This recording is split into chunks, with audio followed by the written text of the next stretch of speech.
There are a few things that I want to share with you about Liz Doerr, the incomparable, wonderful, hardworking school board representative for the 1st District, before she comes forward to introduce the school board chair. She is committed to work, as you all know, she is committed to working with other leaders to ensure every child in Richmond has a ladder to success. She understands and works to gather other leaders together who understand the importance of investing in education. She is herself an extraordinary and effective leader. And the class of '66 would be honored if she would join our 55th reunion committee, which I have no doubt that she would be our first.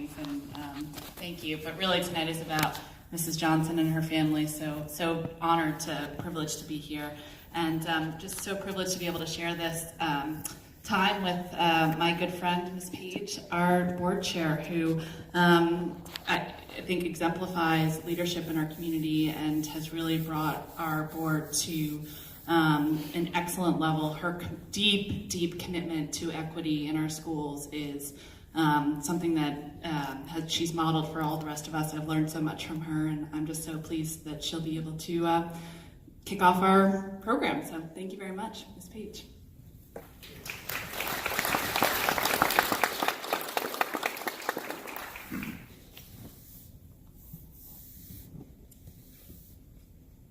Liz, thank you for those kind words.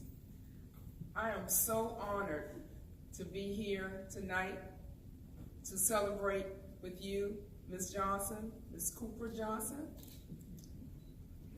So I have an easy task, and that is to introduce our superintendent, Superintendent Cameras. He's been on the job 3 weeks? 3 weeks.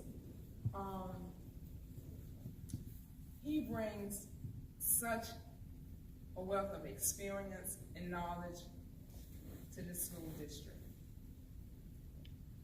He brings over 20 years of experience in urban public education. He's a father, husband, father of 2 young boys that will be joining us in the fall, along with his wife. So we are so excited for that. But one thing several things really stood out with the board in selecting Superintendent Cameras. For those of you who may not know this, he was the 2005 National Teacher of the Year. National. So his nationally acclaimed work to attract, retain, and develop outstanding teachers and principals, along with his innovative efforts to improve instruction for all students. It really stood out with us. And his 3-pronged approach: excellence, engagement, and equity. And I think that is very befitting for this occasion tonight. So at this time, I would like to introduce Superintendent Cameras.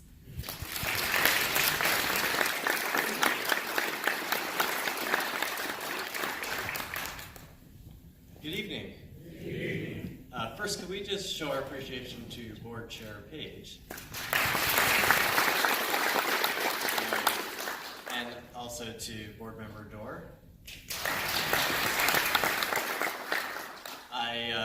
I consider myself extremely lucky to have this opportunity to serve the kids of Richmond and to do this work with the board. I have fallen in love with the city and fallen in love with RPS, and the work is hard, but to be able to do it with 9 people who are just so dedicated and so committed to making sure that every child in the city gets a great education is a true joy. And so I just want to publicly say how appreciative I am to the board and how excited I am to continue to work with you over the coming years. This is a huge honor. I told Ms. Johnson I'm a little bit starstruck. Many of you probably don't know this, but I started my career as a teacher at a school called John Philip Sousa Middle School in Southeast DC. And interestingly, Sousa is a National Historic Landmark. And the reason it is because it was opened in 1950 as an all-white junior high school in the nation's capital. And a young man by the name of Spotswood Bowling, 11 years old at the time, wanted to enroll. And he wasn't allowed to because he was African American. Challenged it, went all the way to the Supreme Court, and was decided at the same time as Brown versus Board of Education. The case was Bowling v. Sharp.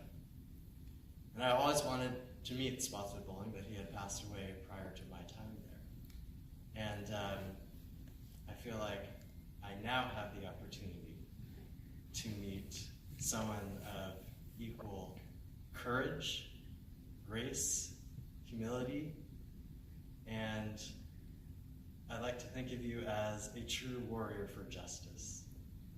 I can't imagine what it was like to be 12 or 13 years old and to step forward on behalf of the thousands, if not millions, of kids that came after you. And as the leader of this system now, let me tell you how grateful I am to you for doing that. And I hope this plaque serves as inspiration to continue the work.